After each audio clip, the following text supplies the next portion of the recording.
Let's call the meeting to order. And start off with approving meeting minutes from December 14th. I would make a motion. Don, can I vote if I'm not there? Yes. Okay. Well, continue as we normally do, Judy. Are you gonna make a motion? Sure. I'll make a motion that we accept minutes as presented. I would second that motion. All those in favor? Aye.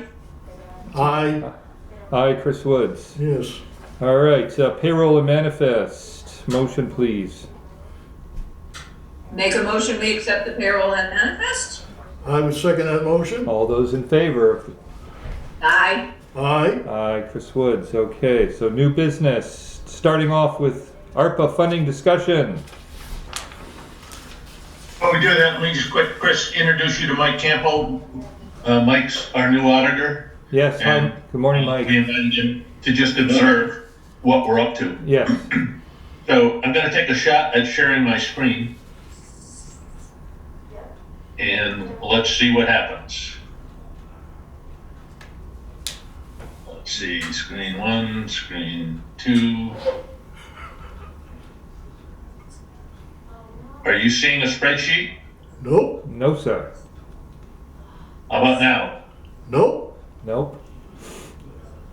My, Oh, hang on. No. All right, we are, yes. So you also have. okay, in- all right. Oh, yes, thank you. In Yeah. case you haven't figured it out, technology is not my greatest strength. So, We have it in paper form as well, Don? yes, Okay. and so in order to have the ARPA conversation, there's kind of two pieces to this. The first piece is that the state of New Hampshire received a huge chunk of ARPA funding in the last round, or in the first round. Significant portion of that, essentially, you will recall the town got a piece, and they graciously agreed to underwrite the cost of the sewer line repair behind the high school. Right. The state's chunk of that money was being filtered through the Department of Environmental Services. And so they're using the water revolving loan fund and the sewer revolving loan fund as the vehicle to distribute those dollars. And so they invited applications back in December-ish. We submitted about a dozen applications, and we were advised around Christmas time, just before Christmas, that 5 of our projects were being underwritten, or they would make us offers. The offers include what amounts to a grant loan package, not dissimilar to what we were getting from, or what we're getting from rural development. And so with that, we also have to make a fairly quick decision in order to get authorization to engage with them and to enter into the borrowing piece of the offer. I'm oversimplifying a bit, but that's essentially the story. Right, but if I may interject and get right to the meat of all of this, we got two issues here. Number one, the short-term decision, which encumbers a lot of debt. But number two, we're not talking about, inclusively the rural development debt that we've already previously committed to. I mean, if adding those two together brings us up to a perilously high amount, we're getting up to the point where, even out in 2026, we're $500,000 there of in excess of our revenue. After expenses, but with the rural development debt and the ARPA debt, we're getting up to a point where we don't have a whole heck of a lot of extra funds, or unless I'm reading something really wrong here.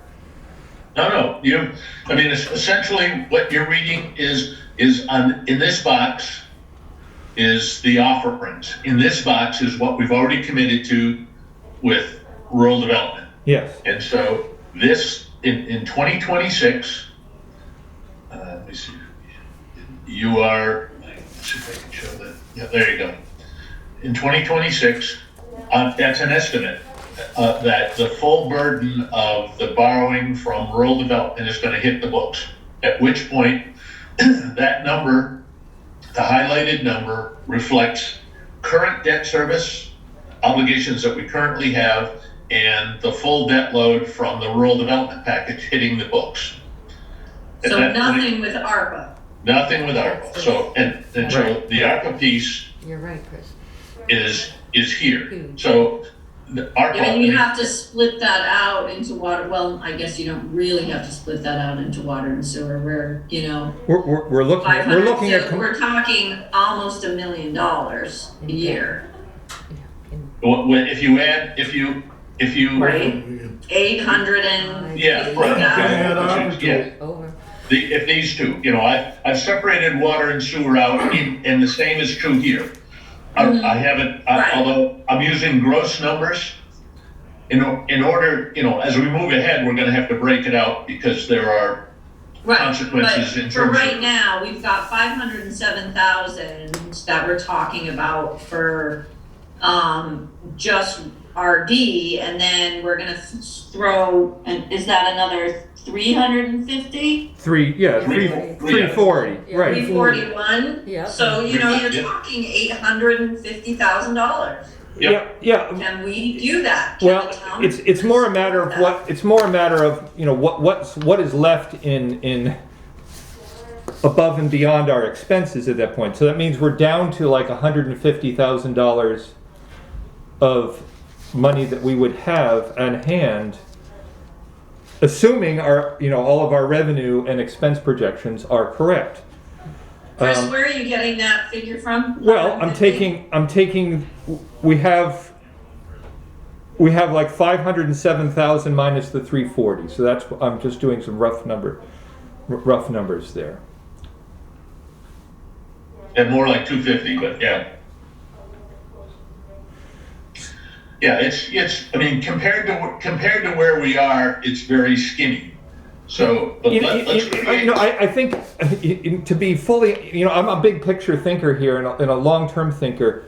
For me to really, I mean, I understand we have a lot of work we have to do, but I would feel better if I knew that other districts in the state were taking on this level of debt. I mean, that's really what it comes down to. You know, is this rational in the larger picture of things? I need some kind of I've spent a lot of time thinking about this over the past 3 or 4 days, looking at this.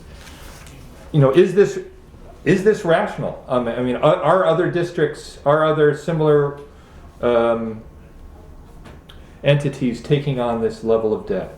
So Is that something Mike can answer for? So we're really seeing a mixture across the board.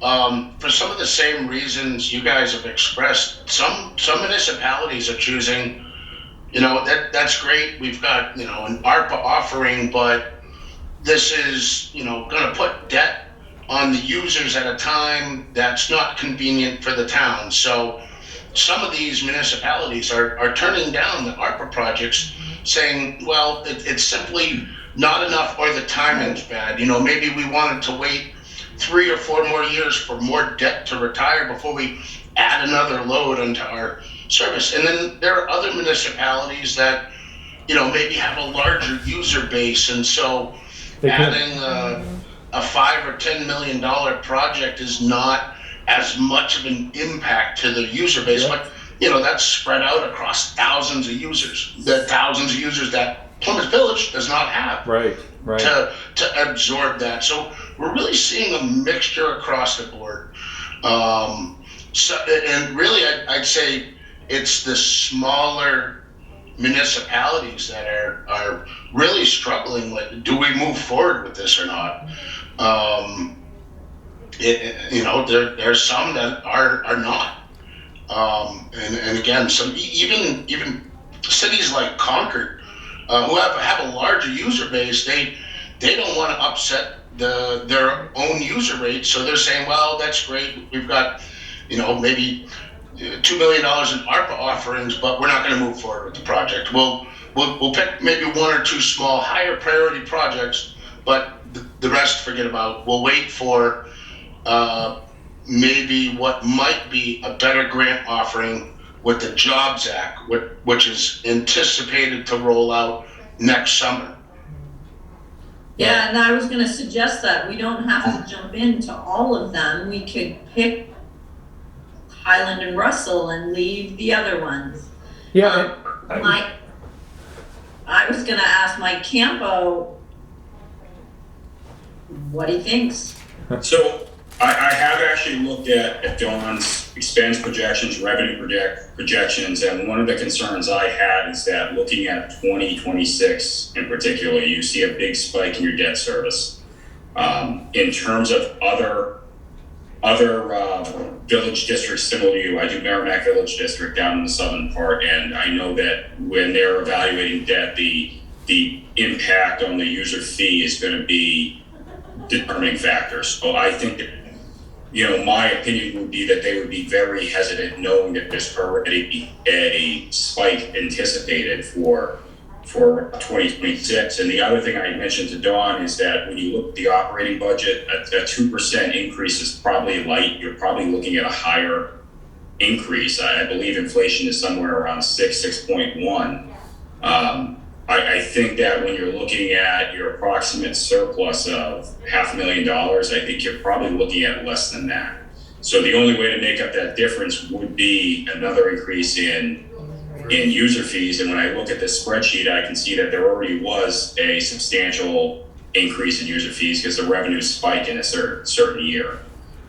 So what I would say is the discussion you guys are having is an important one to have. My concern when I look at this is that the grant portion on these is not a huge amount. When I work with a town, it's typically a lot of 80-20, where the state or the federal government is picking up 80. That to me is a lot more advantageous than something where I think some of these are as low as 25%. I think the top support you can get on any one of these grants is roughly 35%.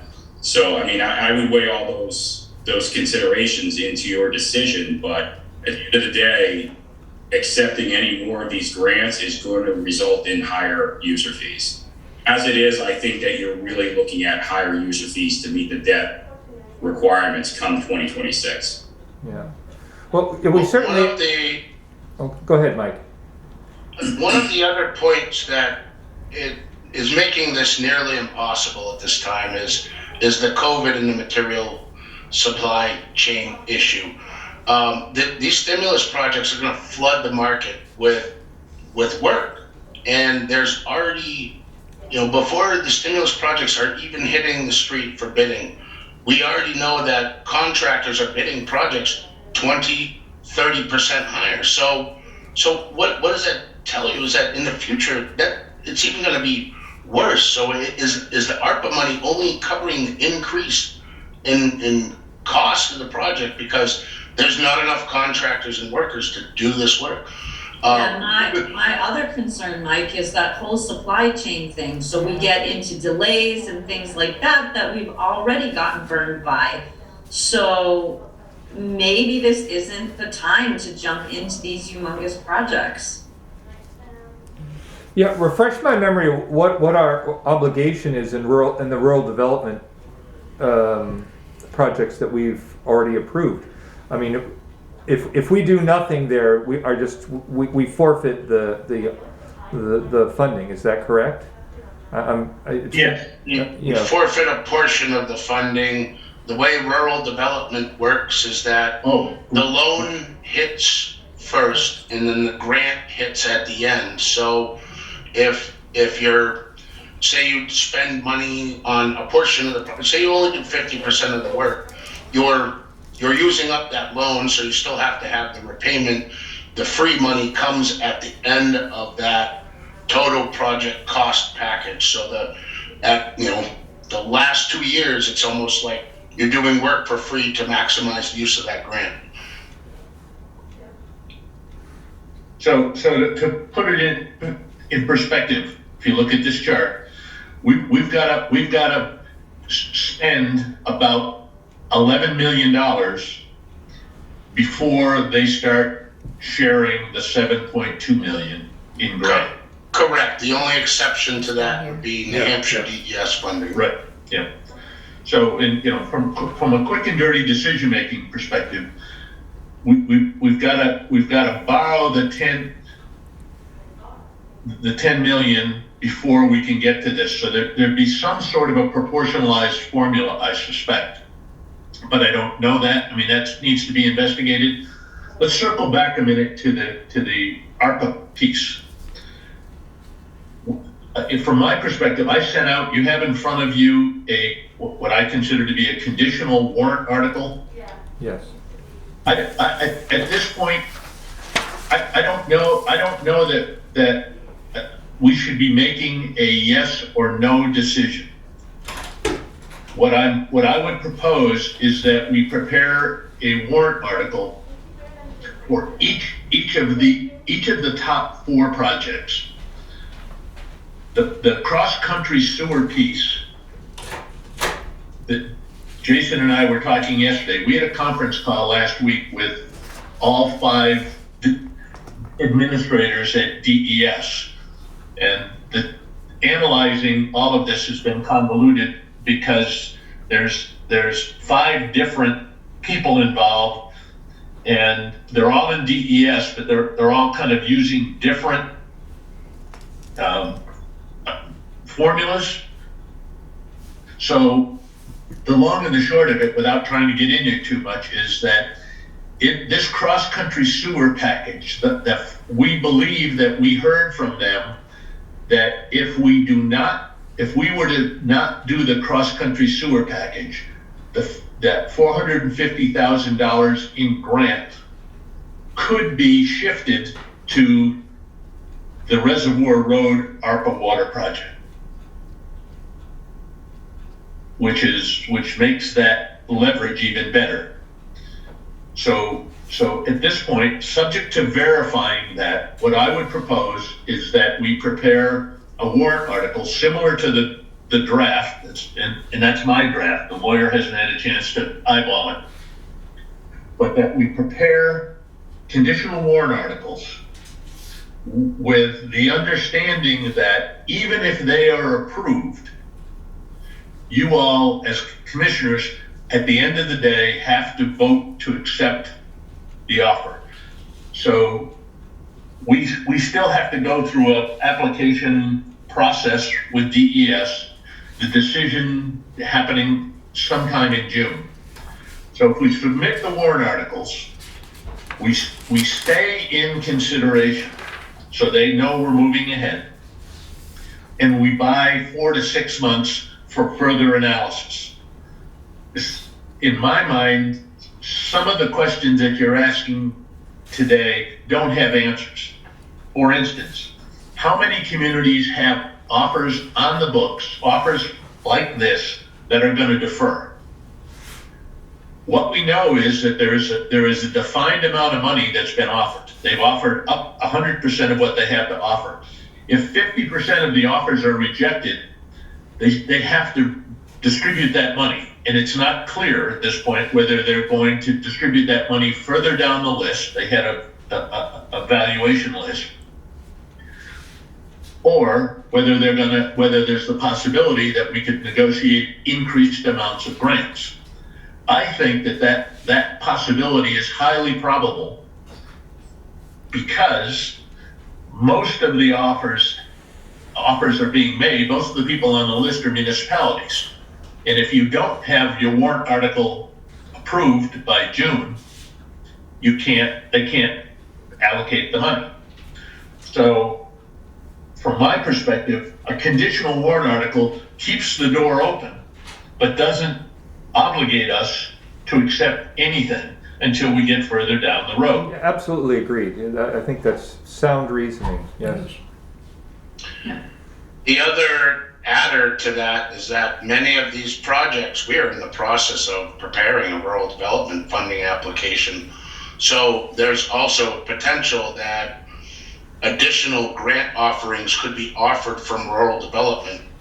But again, we have that, as Don says, we have, a few more months to make that decision before the ARPA application deadline, so we can, perhaps we'll know what rural development could offer, we'll know what the voters have chosen by warrant article, and then, the commissioners can make a decision in May or June whether to move forward with these projects. Mike, do you know if the, if we get RD grant, can that be combined with ARPA Yeah. grant, or it's one or the other? No, we know that, we know it can be combined. We had a conversation with Eric Law last week. Okay, All right, and so he's some of what we're doing, he's encouraged, Eric is encouraged. oh yeah, Eric is always good at encouraging this stuff. But it's as clear as mud, frankly. I mean, in a lot of, but let me give you another example here that we kind of stumbled on. Jason and I were talking about this, Jason Kim and I were talking about this the other day. We understand, and we need verification, but we understand that this grant money, in the case of rural development, we have to spend the loan money before we get the grant money. It's exactly the reverse with the ARPA grants. The first money that's going to flow is the grant money. And so one of the potential advantages that we see is, for instance, if we could accept the Highland Street grant loan package. First things that come are the engineering design and kind of the soft costs, legal costs, the front end costs, all of which will get paid out of the grant. Now we go to bid, and instead of coming in at a total project of $4 million, it comes in at $5 million. The commission says, thank you, no thank you, we're not going to go ahead with the project. I'm not sure that I've interpolated DES's position the same. We haven't interpreted it. That's what we think we heard. We wouldn't do that without getting verification. But all I'm saying is that's a third option for us. Right now, we wouldn't accept anything. We prepare a warrant article. We hopefully get it passed. Then we go to DES and say, we've got the authorization to proceed. You'll see in the article, the commissioners are authorized to negotiate the package. Yeah, as I understand it, the ARPA will be like a monthly reimbursement, and they'll hold you right now on the sewer side, the ARPA grant that's offered is 30%. On the water side, it's 40%. And so they will reimburse you monthly based on those percentages, not all the grant first and then, the rest of the monies. Specifically to avoid situations where a community has gotten all their grant monies and then didn't move forward with the rest of the monies. Yeah, I couldn't imagine that they would just hand money over and not have a buy-in. Yes. I don't believe that. I mean, my interpretation is slightly different than Mike's, and that is that one is they have to have the ARPA money expended by time certain, or it's going to be Right, or clawed it goes back. away. Yeah, it's going to be clawed back. So what I understood in our conversations with those folks was that, I mean, we wouldn't get the full 1.4 million, but let's assume for the moment that we spent 200,000 on engineering. That's the initial reimbursements would come from the grant money. That's what I think I heard them say.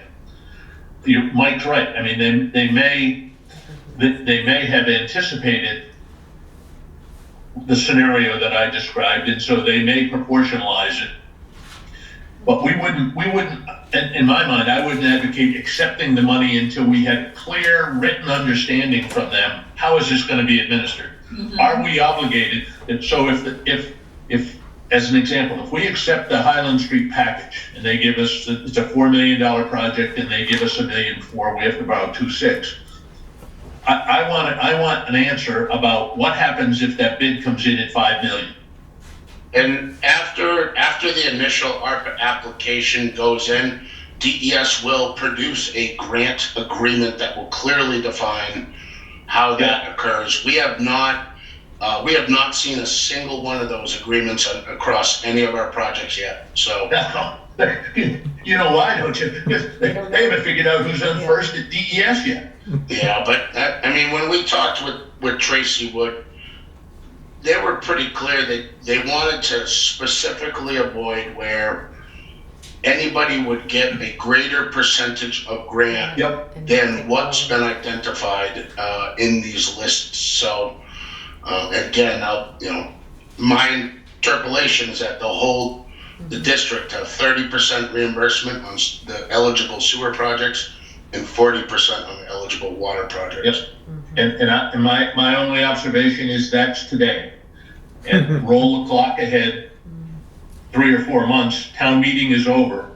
They've made offers to, I don't remember how many communities, but it isn't all 234. It's, yeah, what they've mentioned to us in our workshops with them is that if municipalities decline the projects and decline the ARPA monies, those ARPA monies go back into a pool that will then get offered in next year's priority list.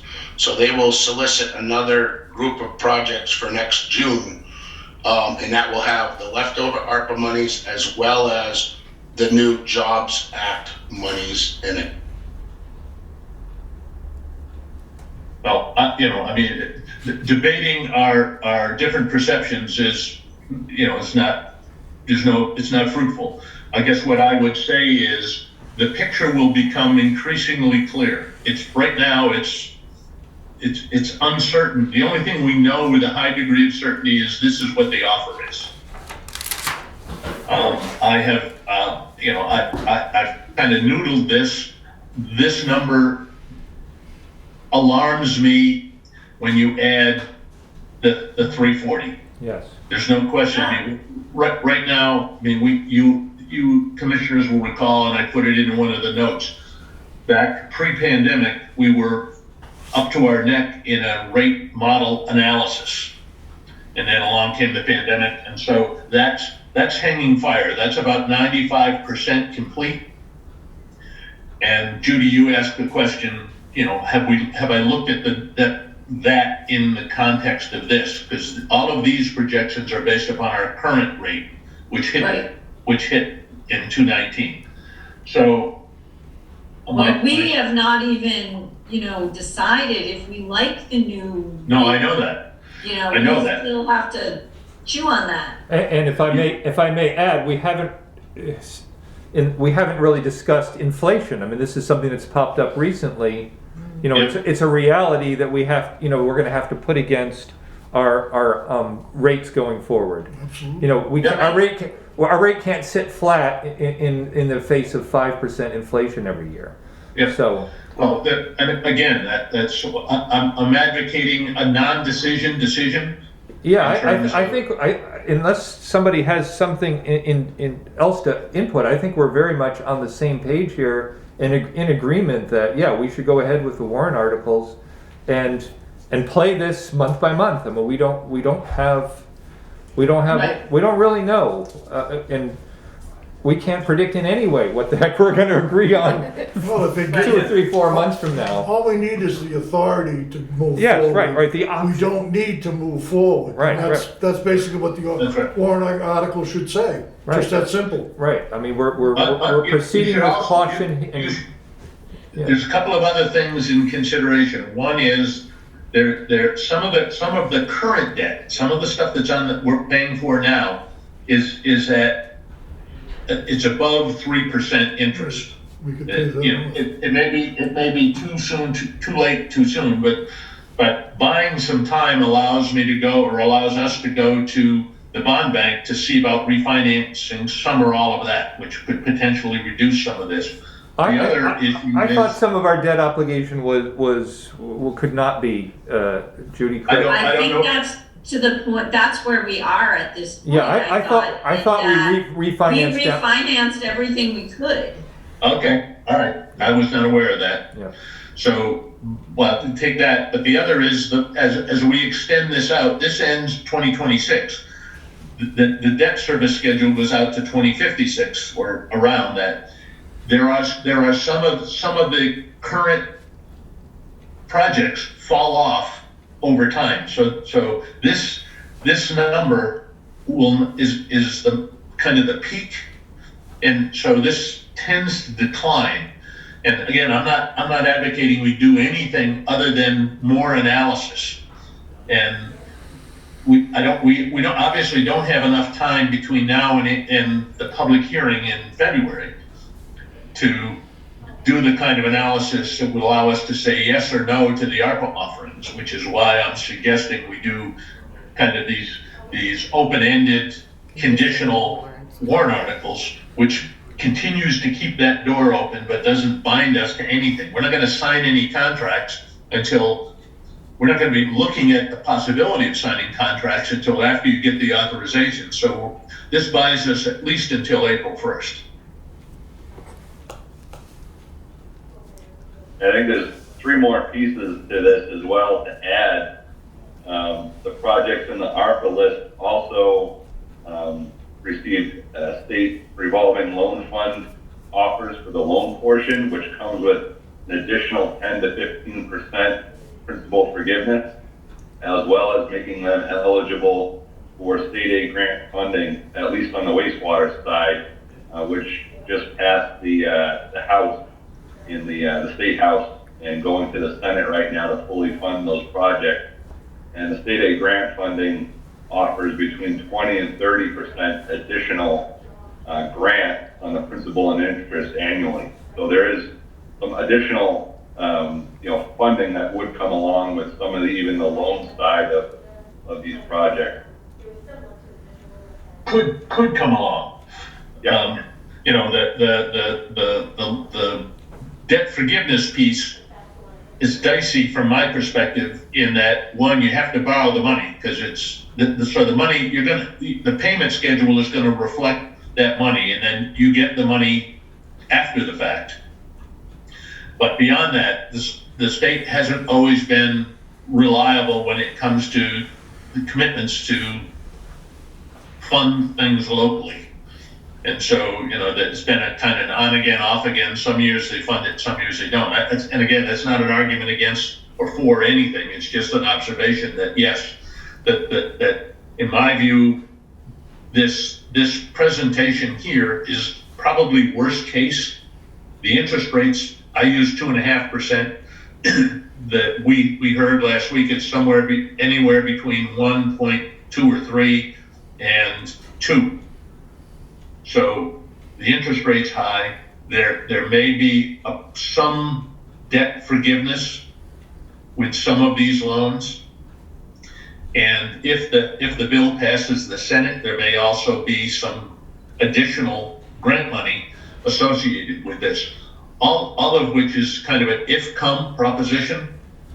And so I would say that having the same conversation in April or May, presumably we'll have more data. So we may have more columns about with available, whether it's RDA money, whether it's additional grant money from the state. So I guess rather than beating a dead horse, all I'm looking for is authorization to prepare those warrant articles. They're all going to be over 100,000, so that they all got to be ready for a bond hearing in February, early February. Yeah. Which is part. Do we need a motion on this, or all I need to hear is if there, however you want to get consensus, I just need to know the board's behind that approach. Because it's going to be, I would do it. Yes. it's going to be your hearing. Yeah, well, to summarize, what we're trying to do is get authorization to accept some of this money if it is in our favor. If it's not, then we don't have to accept it, that's all. Yep. That's correct. Right. That's summing it up the best I can understand it anyway. Yep. Yep. We're good. I'll second that motion. All those in favor? Made it. Go ahead, Judy. You in favor? Aye. Aye. Aye. Okay. Decided. Okay. So with that, we're done with ARPA, and those of you who have other things in your life or in your business world that need to go on, Mike, Becca, you're more than welcome to hang around when we talk about budget, but that's done. Now I appreciate it. Thank you, Don. Thank you, Well, Commissioners. thanks, Mike. Thanks, Yes, Becca. thank you. Becca, Thank you you. can hang around.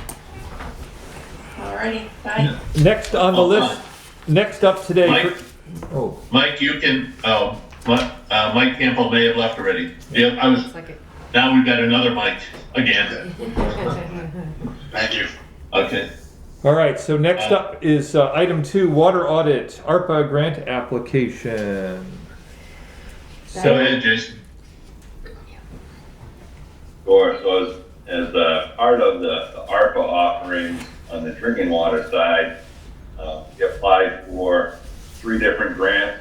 One is a water audit grant, which requires commissioner essentially approval of the 2 statements on the bottom. And that's a $20,000 grant, no match required.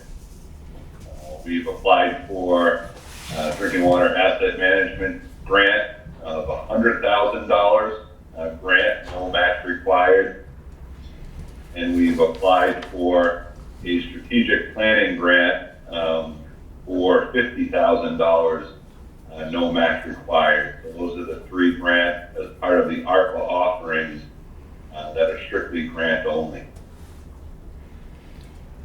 Jason, what is the form in front of Chris that you want signed? That is the water audit grant. Yep. So I believe the statement indicates that this is a municipal water system, and that we would provide the state or the state's vendor with documentation in regard to gallons pumped, similar revenue and information to put together a full-blown water audit. So what that does is look into where we have any losses. So this is part of our water conservation plan as well, is that we have to take into account any water loss, whether it's real loss, like through leaking pipe, or apparent loss through billing.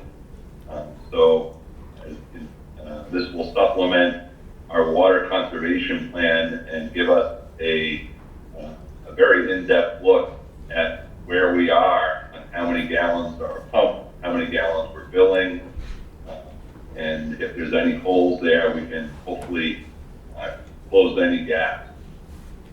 When was the last time we did an audit like this? Not in my time. I don't believe we have ever done an Okay. full audit of that nature. We do annual water loss calculations every year, but that's really merely scratching the surface, looking at gallons pumped versus gallons billed. And we have done leak detection projects in the past where the state came in and looked at leak detection. We're still on the state's list for our next phase of leak detection. They haven't done it in the last 2 years because of COVID, but we are still on their eligible list to go through that. So that may be a follow-up exercise to the water audit as well. Well, great. Do we need a motion here to approve this? It's hardly seems controversial given that it's an outright grant, so. What I would request is that the motion be to authorize the chairman to execute this particular document and to authorize the administrator to execute any other documents or authorization requirements associated with this and the other 2 grants. Judy, you want to make that motion? Sure, I'll make the motion based on what Don just said. Let's second that. All those in favor? Aye. Aye. Aye. Okay.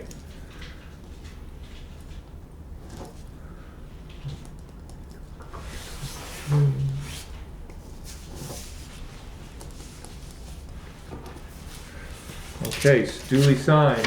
Thank you. On to Kim. All right, item number 3, new business, sale of 2 surplus used trucks. I have one proposal in front of me. Can I ask Here you go, Jim. a question of Jason regarding these 2 trucks? Or, yeah. What is the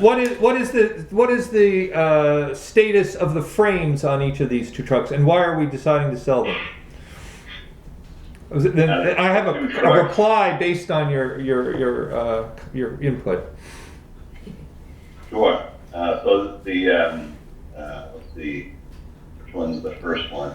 The Chevy Silverado red dump Dump truck. Yes, Yeah, 2006. so that truck has failed inspection in September, Okay. requiring about $4,700 worth of repairs Okay. to the suspension and chassis, as well as requiring a new dump body. Ah. The dump body value is about another $4,000 to $5,000. All right. Yikes. Yeah, not worth repairing. Yeah. Well, that answers that question. So, I mean, it's a pretty desperate market out there for vehicles, though. But that seems reasonable considering. How about the other one? Sure, the 2010 Chevy Silverado was on schedule to be replaced in 2020. We have taken delivery of the replacement truck for that truck. That truck has been repaired in 2020 just to pass inspection based on rust. So that truck did not get inspected in September. So we already have the replacement for that vehicle. Yeah. Well, thank God we did, because it's impossible to find That's a right. pickup truck right now. Speaking from personal experience, there's nothing under 12 grand, used under 12 grand out there worth buying. Nothing. Crazy. So that would be the next step, looking at a replacement dump truck. So Fred's been currently working with some of the local dealerships to try to locate one. Plymouth Ford, New Car Ford of Plymouth, has not been able to locate a replacement dump truck, so we are expanding our search at this point in time. And then, like you said, there is locating one first. They're no longer taking 2022 orders on new vehicles, new Ford trucks, and they have not put 2023 into production yet, or started taking orders on those until they fulfill the 2022 orders. So we're looking on dealers' lots at this point to try to locate a cab and chassis for that replacement truck. Yeah. Well, good luck. So it's something that if we do find one, we may, be jumping on it pretty quickly. If the price is reasonable again, if it's not marked up. Yep. So what we did not do, I mean, typically, as I understand it, when you have surplus equipment, you've posted it, advertised, and you've taken bids. Yes. In this instance, this was part of the finding a new truck exercise, and Fred wound up asking would they take these trucks in trade before they found out that they didn't have anything to trade with us. And however, I suggested they go back and ask. They said they were interested in buying them even if we didn't trade, and so that's their offer. I mean, I don't know whether it's a fair offer or not. Well, I mean, it might seem that way for the first truck, but for the second one, might we do? Like I said, it is impossible to find anything. If that truck has a decent frame, it might be a bit, it's probably undervalued. So I don't know how. Yeah, these are in line with Kelley Blue Book values. So it's not far off from what the trade-in value would be. Right. So, the decision you got to make is do we want to accept the offer, or the alternative is to go what you've done in the past, which is to, prepare a notice, distribute it, get it in the newspaper, and then accept sealed bids. Right.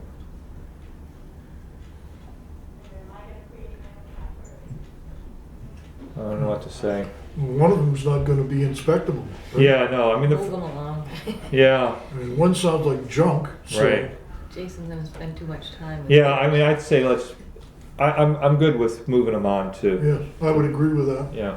Yep, Okay. So that we will need a motion to authorize the sale of those two vehicles to, what is it, New Ford? or New New car, car. yeah. New car. Plymouth Ford, Yeah. yeah. All right, so, I'd move that motion. all right, so all in favor? Judy? I, Aye. Aye. All right, approved. Old business, 2022 budget discussion. Well, that's what you're looking at. And I'd like to walk through this for two reasons. One is you've distributed, so you've all had a chance to kind of noodle over the projected expenses, which is typically what the commission focuses on. But this is, I want to familiarize you with the format. What I'm hoping to kind of institutionalize this format. So it's what the district uses each year. And so the budget will begin with revenue projections. So, water sales, septage is a big deal. And then the other revenues, I apologize, we haven't had a chance to get to, once I get to year end, I'll have some numbers there. But I'm a little reluctant to use history as a guide because I have to figure out some years miscellaneous revenue is high, comparatively speaking, a couple 100,000. In other years, it's low. So we need to do some research to find out what things are being allocated where. But the long and the short of it is that, we will, each year, you'll see what happened in the previous year. You'll see what's estimated to happen. And then throughout this, consistently, there's a detailed explanation column which will answer questions or try to answer questions in anticipation of questions you might have about what's in that particular line. So in this instance, we're projecting revenues of almost $4 million from operations next year, just from the operations side. We're projecting expenses of almost $3 million, and so we're projecting a surplus of about $1.1 million, and that's all projections. So it's to some extent it's spitballing, but if you look at the tabs down at the bottom, you've seen some of this stuff. So the tabs will provide the backup for these lines. I'm trying to keep it as concise as possible. As we walk through the operating budget, if you have questions, raise them now. I know some of you have sent me emails with questions about certain line items. I know Paul has expressed a little concern, Chris has expressed a little concern, and Judy just mentioned it this morning. What about inflation? And all I can tell you is we've tried to take into consideration the extent to which we can with our crystal ball, what that is. The reason this is shown as consolidated is that we have further compressed the chart of accounts from the previous year. And so essentially, I've been giving you notes telling you where the amount came from, but this column reflects what was appropriated at last year's meeting. This column reflects year-to-date expenditures, and that's still November, early November. This will be updated when we've finally closed out 2021. But frankly, it's not all that meaningful for right now, other than the extent to which, like with chemicals, we're seeing a fairly substantial increase, and we've reflected that in the budget. And any place that we reflected that, there'll be notes there. So these notes will tell you what's in the line and explain if there are issues, or what did we do, or what were we thinking. So it's for all of us, it's kind of it's kind of an ability to look back. Once it's approved, once the budget's approved by you guys, we'll create what amounts to a cheat sheet. One of the things that's important is this part of the budget, the expenditure part of the budget, is an integral part of the purchasing finance management system. So we will work with Jason and the staff. Kim is ultimately responsible, but every invoice needs to be paired with one of these numbers.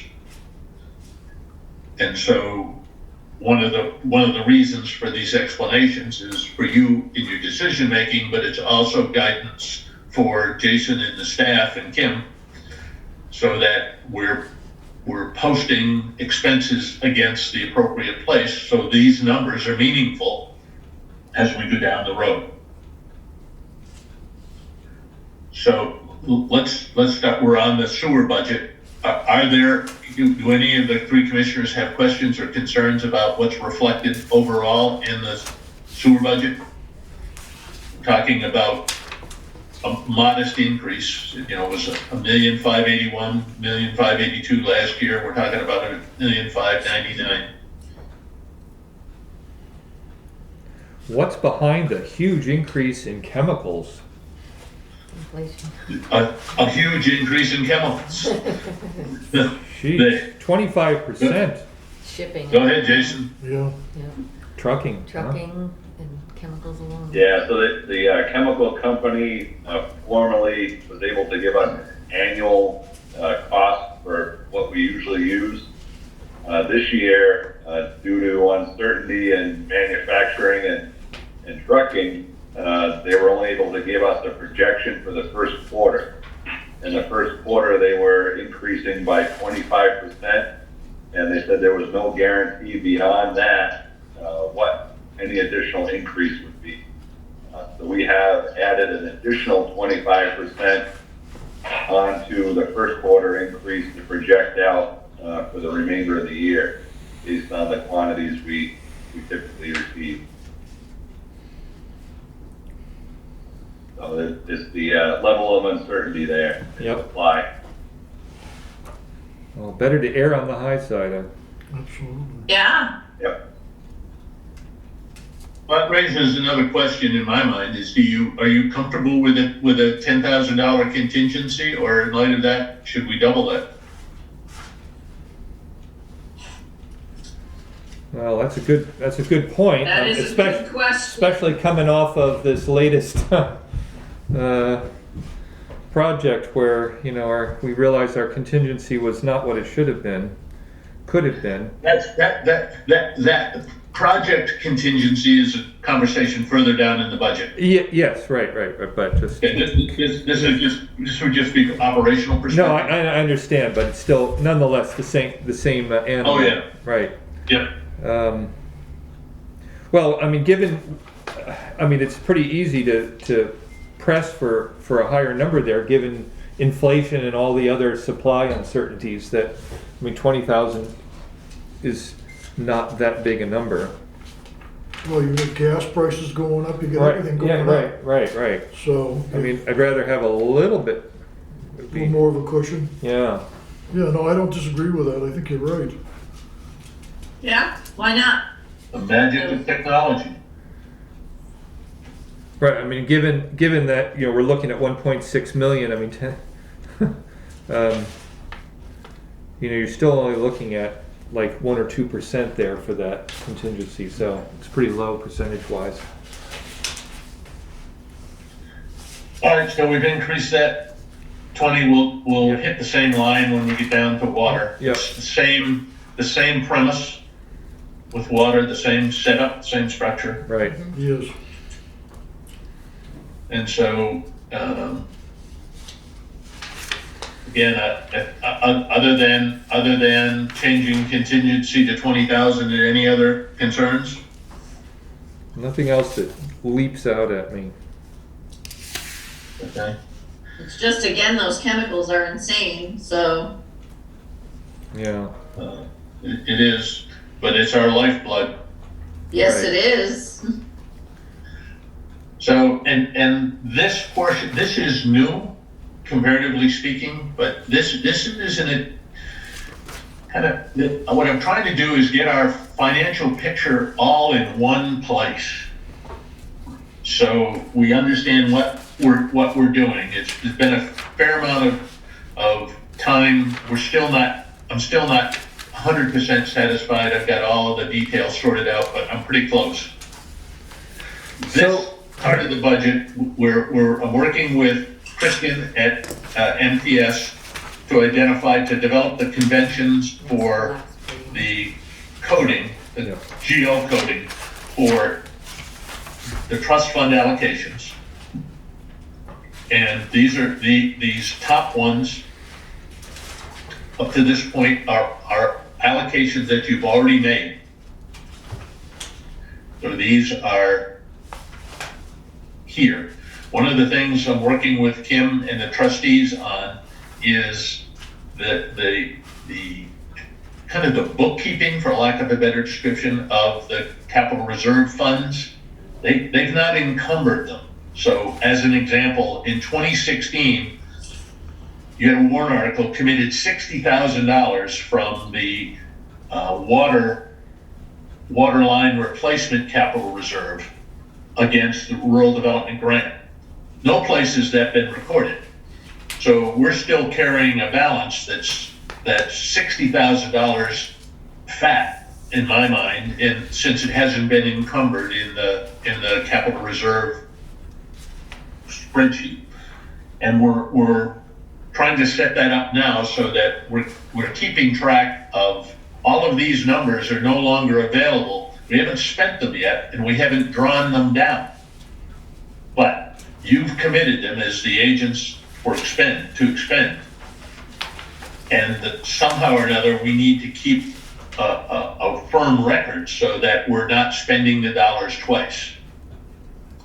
And in any event, that's all that is for information purposes. Yes.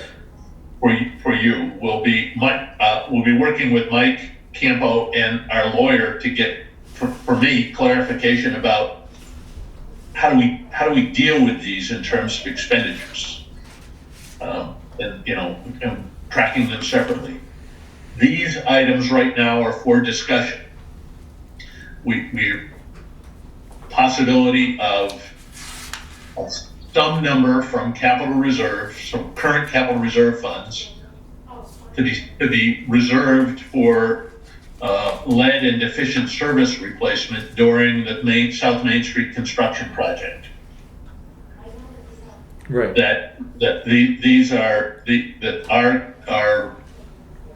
Our project budget is going to replace the water lines up to the curb stop, as I understand it. Right. From the curb stop to the house or to the building is, in theory at least, the owner's problem. But in rule, it is. In rule, it I'm is. sorry? By regulation, it is, or Yeah. in rule, it is the way it works. Well, except, a couple of issues. One is there's lead. And then the other piece is we haven't gotten it, but we will before we get into construction. I've been in consultation with Christine about the possibility of using these dollars so that if we have customers who can't afford. Right, we talked about that, yes. So we would finance it for them. Exactly. Right. And she's done the research, and it's doable. So, again, I don't know what the number looks like, but for the sake of argument, I'd say $100,000 at the moment. And that way we could develop a program so that if we have people who are unable or unwilling, therein is the challenge. If we get to the point that somebody's got lead, because the lead rules are a bit of a mystery at the moment, but apparently, the way I understand it from Jason, he can speak to it. If there's lead, we own it. We have to replace it. We don't have a choice. And so if we say to the homeowner, replace it, and they say to us, we can't or we won't, we still have to do that. So if we set up this system, we've got at least the funds to do that, and we'll have the vehicle to track that against the property. I believe from what Christine tells me, you have the right to order that. If they don't do it, we have the right to replace it with our money and then essentially either add it to their bill or lien the property. So the money would ultimately be recoverable, but it's kind of anticipating what's going to happen when we get in the ground. I mean, if the construction company's working, we don't want to be screwing around dealing with appeals, and how are we going to force people to change? So that's an item. It seems like Yeah. notifying everybody, all the connections in advance would be helpful, but.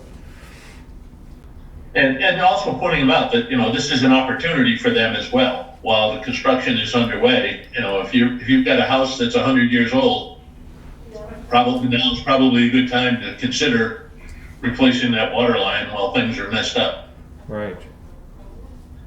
And then these other two are, when we were talking above about inflation, we need input from Mike, and we need input from the lawyer in terms of whether this is even necessary. I'm in the process of I would hope Christine would be available today, but we weren't able to come to closure on the discussion. But my understanding from the statutes is that the rules for you running a water and sewer village district are slightly different than they are for municipalities with regard to dealing with reserves or dealing with a surplus.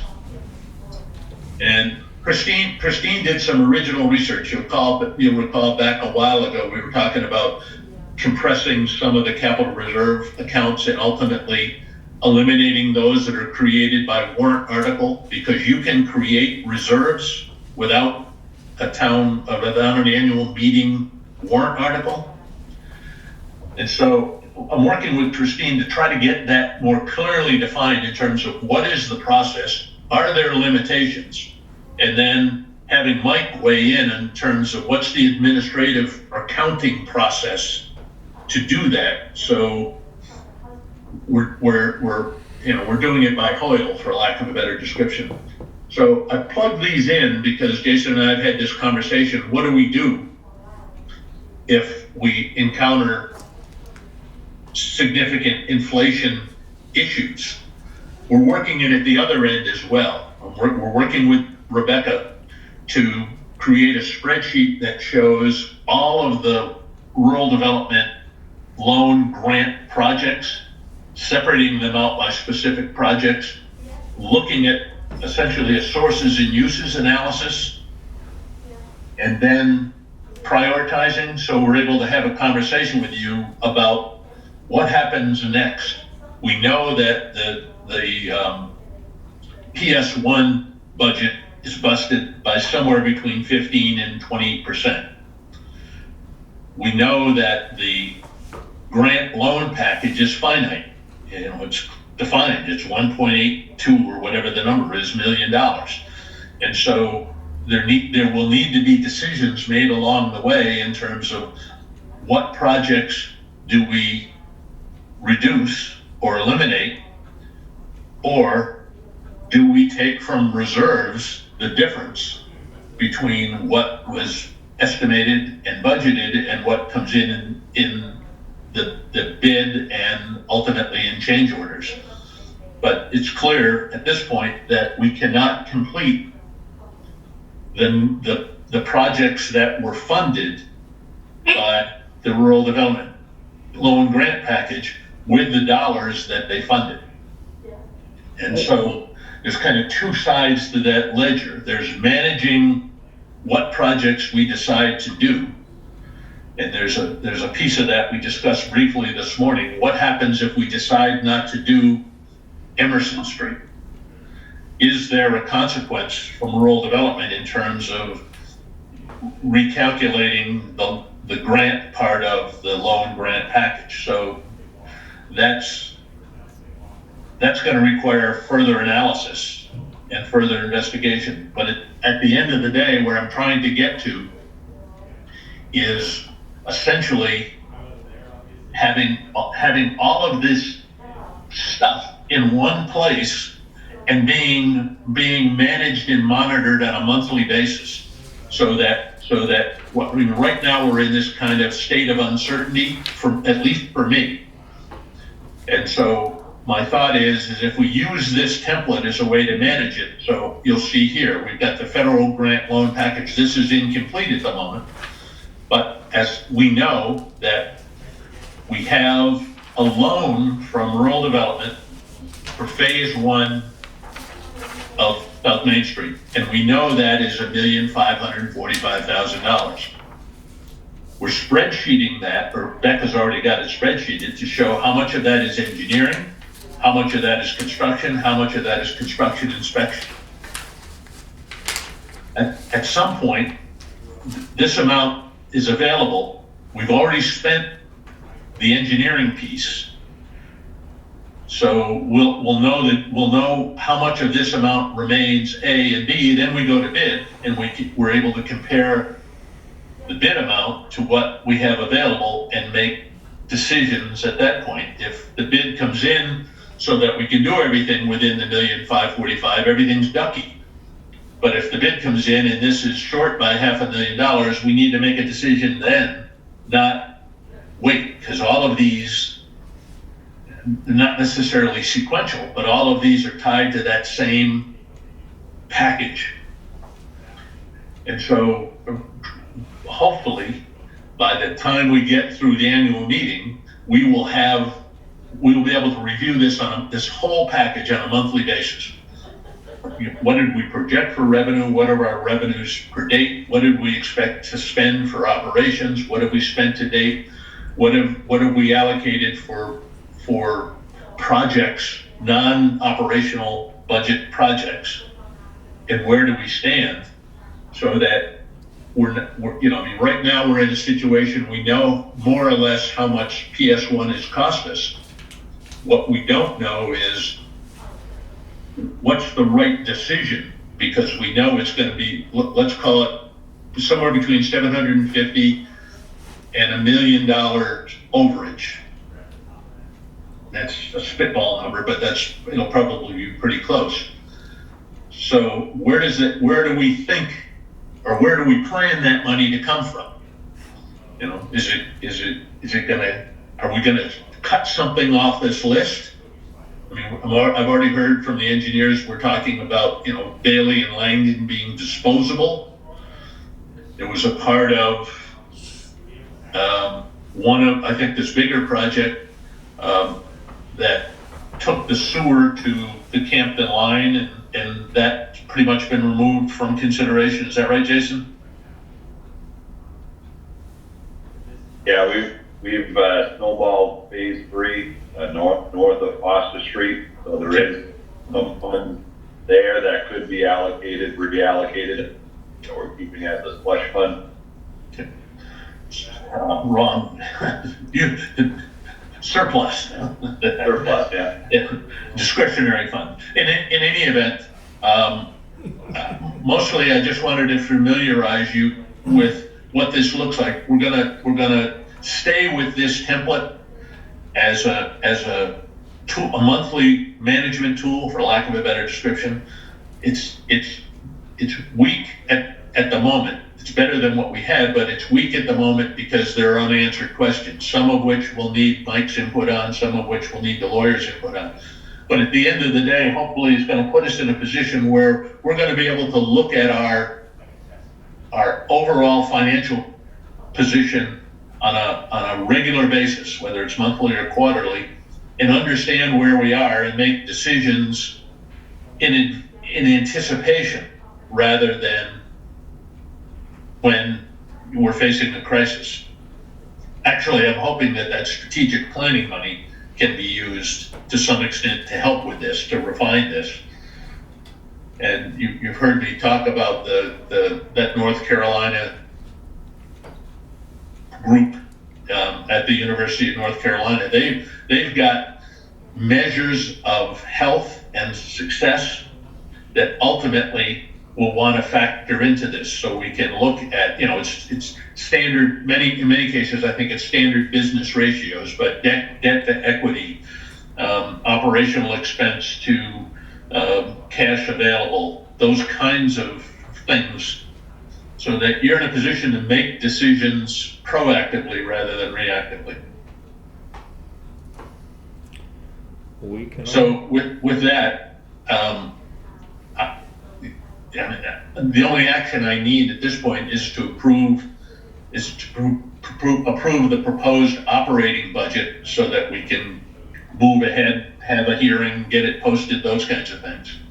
I make a motion that we approve that. Second, All those in favor? Aye. aye. Aye. The rest of the format is a work in process. I know, Paul, you've shared actually each of you have shared some independent input on this, and keep throwing it in. I mean, the framework will hopefully stay the same, but it'll be refined over time. Well, it is, I say it is easy to follow and it's clear. Well, it's much improved. Yeah, it is. It's nice. Yeah. Okay. Easily followed. That's the story from here. So I'm gonna stop sharing my screen and you can get on with the agenda. Yeah, we've got a bunch more things here. Tick off the list. Next up on old business, the issue of laptops for board members and treasurer. And I know Kim reminded me last week that this fell off the radar, and I apologize for not following through with it. But I believe we ended up with my discussion with David, who our cybersecurity person was on board. I think we're at the point where I can make a recommendation for a basic laptop for each of us and guide Kim to purchase that, as I previously mentioned, just buying them directly from Dell. Jason, jump in on, you had some input on that. Please. Yeah, I guess, as part of the asset management grant this year, $100,000, I did factor in about $20,000 worth of computer or mobile devices for both staff. So possibly the purchase of commissioner laptops could be rolled into that grant as well. So we can get some further clarification on that once we receive grant approval. But that may be a possibility to roll the commissioner computers into that grant. Does that delay the acquisition, or would that delay the acquisition? No, well, it wouldn't delay it at all. Okay. Well, that's good, because what this will do is allow us as commissioners to be approving purchase orders directly. So I know that's and doing emails, all of your commission business emails on that computer. right. That way you don't have to worry about the possibility that your personal computer gets subpoenaed. Right. Right. Yeah, I guess I don't know if the question was ever answered to me whether we would each get issued at Plymouth Village Water and Sewer District.org email address for. Yes. It would seem like we should, because. Yeah, I would think so. Right. Yeah, so presumably someone's gonna, CCS is gonna set up mailboxes for each of us, and then we would be, Yes. so our email would be entirely segregated from our personal email. No, we shouldn't have personal emails. And I'll add a third computer onto my desk at home. Well, there shouldn't be a personal email on there anyway. It should all be just water and sewer. Oh, that's right, yeah, right, we'll have that, Right. use on that computer would be Right. strictly for that one email account. Right. Yep, all right.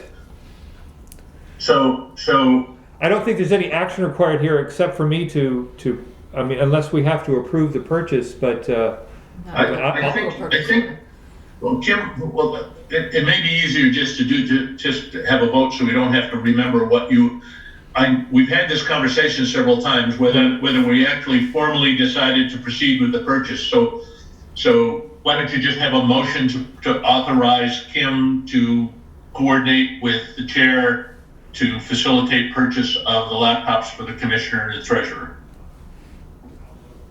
Judy, you want to Just move Sure, it. I'll Motion make that. a motion that we have Kim facilitate the purchase of laptops. Second, all those in favor? Aye. aye. Aye. Any other old or new business Do we have today? a, Oh, go ahead, Jim. Go ahead. do we have Jim. a cost, do you have a cost estimate, Chris, for the Dell? I would say like approximately 500 each. So 2,000-ish. Okay, Yeah, great. yeah. Any other old or new business? Then on to other items. Set budget hearing date must be prior to February 11. I put And down the Tuesday 2/1 because we were discussing that with Wright Pierce at our last meeting. I don't know if that is set in stone or what we want to entertain. It's coming right up. As far as putting the notices in 7 days prior and such for the newspaper.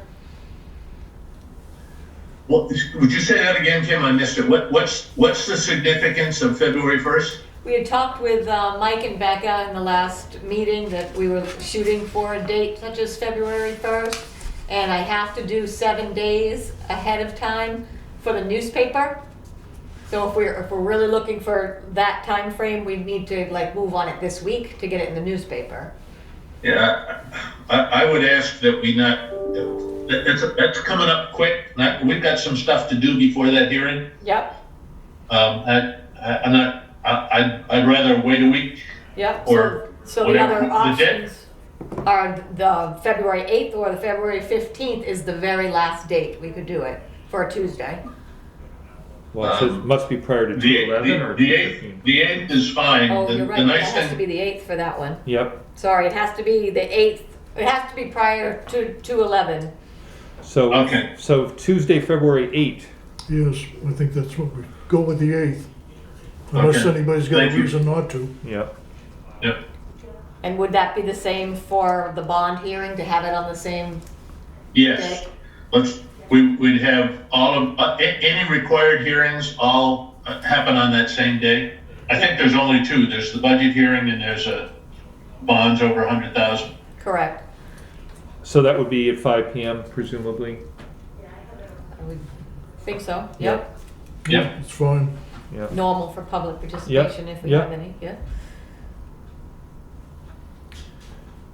Okay, so hearing on bond items. Okay, so annual report. Has to be to the printers by that time. Right, right, so there's a that's- commissioner's report. Right, right. Jason does a superintendent's report, so Right. I need all of those items, Yep. hopefully much sooner than 2/15. Yeah. Oh, yeah. Well, that's something I got to get on then. Okay, and then last day to post warrant and budget. That's just to Yep. let you know, Yep. we absolutely need to be done, probably closer to 2:15. Right. Yeah, we need all the letters written and stuff by then, right? Right. Right. Yep. All right. So then annual meeting date. Oh yeah. Then the elected positions. We have to advertise. Filing, Yeah. Barbara has done the post in the newspaper, so Okay. it starts this coming Wednesday, the 19th, Mm-hmm. and runs through Friday, the 28th, which Barbara will be here in person on that date as Okay. required, Mm-hmm. and it ends at 5 p.m. I've spoken with Quentin Blaine, and he has a paper, and he does intend to run for moderator again. Great. So Okay. there's the one commissioner position open. Is that yours? That's your poll, Yes. right? Okay. All right. So voting date would be March 8th, and then with the district meeting presumably being the 10th. Then. If we stick with tradition, it would Yeah. be the Thursday. Yep. Yep. All right. Are there any conflicts with that as far as holding the annual meeting on 3/10? Not that I know of. Okay. All right, so then, next up, going down the list here. Those are the, what Jason outlined Oh, right, earlier as far as the- right. Yep. The ARPA funds Right. that he has applied for. Right. And then purchase recs. So, item 2, Jason is Oh. asking for a date in February when we could do the required presentation for the Ah, okay. 2021 asset management grant. Okay. Let's do it the 8th. I mean, the hearings typically will go pretty quick, so You- do the hearings at 5 and then we'll do this presentation. That's like 6 p.m. I'd say 5:30, but, Right, or whatever, right. or immediately following the public hearing. Yep. How's that? Yeah. Jason, do you think Chris Berg is available or need to check? Yeah, we can check with him on the 8th at 6 o'clock. Yeah, and he can join via Zoom from my perspective. Yeah. I don't want to pay to have him travel up here and back. Yep. Right, Yeah, yeah, it's a generalized asset management presentation on water service line inventory, life service lines, and then the rollout of the new element asset management software. So it'll probably be between 30 minutes to 45 minutes. Yeah, it's the most exciting conversation you're going to be party to that whole meeting. DES may want to be present too, so I'll check with them as well. Okay. Yeah, the purpose of it is to prove to them that we take asset management seriously because they're giving us the money. It's their money. Yeah. Right. So the money's not exactly free. You have to subject yourself to that presentation. Well, we want to hear all about what you've done, Jason. Yes, absolutely. Yeah. Sitting on Okay. the end of our chairs. All right, so last up is just entering the purchase order, purchase recs into the public record. So we've all previously approved these, but we have 4, 6, 8, looks like 12 here from Advanced Lock and Alarm. Harcross Chemicals makes up a lot of this. Our Plosnick and Sanderson, and then Eastern Analytical. So I forget, do we need to make a motion to Yeah, we just made a motion to enter it into the record. enter into the record all the purchase recs previously approved by the committee? I'll make a motion that we enter all the previously approved purchase recs into public record. Yes. I'd second that. All those in favor? Aye. Aye. Aye. Okay. And that may wrap things up for today. Unless there's anything else. You've done good. At We're doing good. 10:30-ish. Yes, we did well. Thank you for getting through all this. Yes, well, Thanks for showing Hang up, Chris. on. Oh, yeah, well, sorry to have responded so late there this morning. no problem. Yeah. We're early now. All right. Well, we are done. We'll keep the comments on the budget and the format and all that. It's kind of still open ended. The budget's final at this point, subject to us learning anything new that can be. The budget isn't final until the public hearing. Right. Yes. So if we discover, if another vendor, as an Right. example, informs us that something else is going to be out of sight, we have the opportunity to make that amendment. But other than that, we're good to go. Thanks for your time. And we'll sign off and talk to you all when we talk to you. Okay, very Yes. good.